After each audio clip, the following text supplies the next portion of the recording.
বন্ধুরা নমস্কার, আশা করি আপনারা সবাই ভালো আছেন। আমিও ভালো আছি। আরেকটা নতুন ভিডিও নিয়ে আপনাদের কাছে চলে আসলাম। আজকে রবিবার সকালবেলা, একদম সকালে ভিডিওটা শুরু করতে পারিনি, প্রায় 10টা বাজে, 9:30 থেকে 10টা বাজবে তখন ভিডিওটা করছিলাম। মেয়েকে মাস্টার বাড়ি ছেড়ে দিয়ে এসেছি। এসে এবার একটুখানি বসে চা খেয়ে আলুটা কেটে নিয়েছি, আলুর সবজিটা করে তারপরে মেয়েকে আনতে যাব।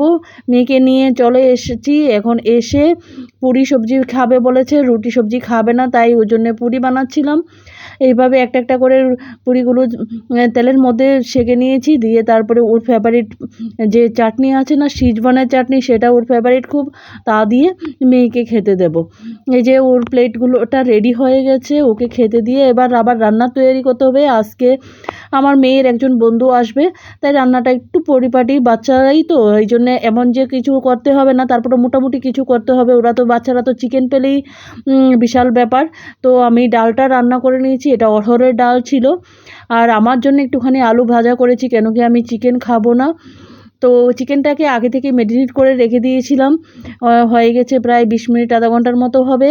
আর এদিকে আলু কেটে নিয়েছি, কড়াইটাকে ধুয়ে সেই কড়াইটার মধ্যেই আলুগুলো ফ্রাই করে নিয়েছি।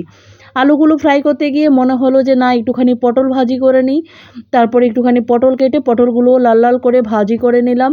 আপনাদের কেমন লাগে পটল ভাজি বলবেন। আমার খুব একটা খারাপ লাগে না, মোটামুটি ভালোই লাগে, তবে আমি ভাজিটা একটু কমই খাই।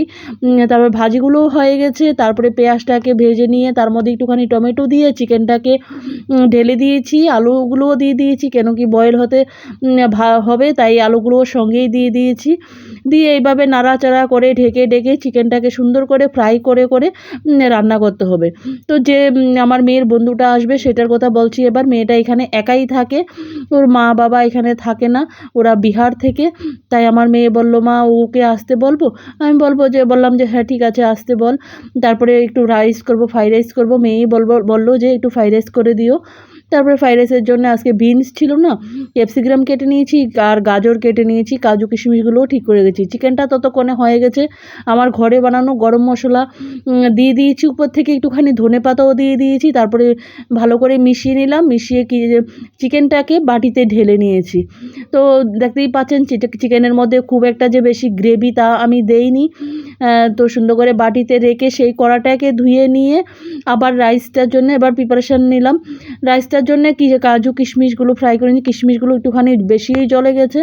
তারপরে সবজিগুলো ফ্রাই করে তারপরে এবার ভাতটার মধ্যে মিক্সড করে নিয়েছি। মিক্সড করে নিয়ে সব কিছু ভালোভাবে মিশিয়ে টিশিয়ে আবার একটুখানি গ্যাসের মধ্যে বসিয়ে দিলাম।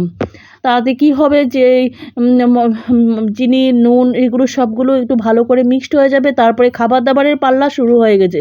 ওরা 3 জনের জন্য, আমার 2 মেয়ে আর অতিথির জন্যে, ওর নামও অতিথি, কিন্তু অতিথির জন্যেও নিয়ে নিলাম প্লেটগুলো সাজিয়ে। আর এইটা হয়েছে আমার প্লেট। আমি চিকেন খাবো না, ডাল, আলু ভাজা, পটল ভাজা আর 2টো রুটি আর একটুখানি ভাত নিয়েছি। তারপরে দিয়ে আমাদের খাবার দাবার কমপ্লিট করে আমরা একটু রেস্ট করে নিলাম। গল্প গুজব অনেক হয়েছে। আর আমার ভিডিওটা আপনাদের কেমন লেগেছে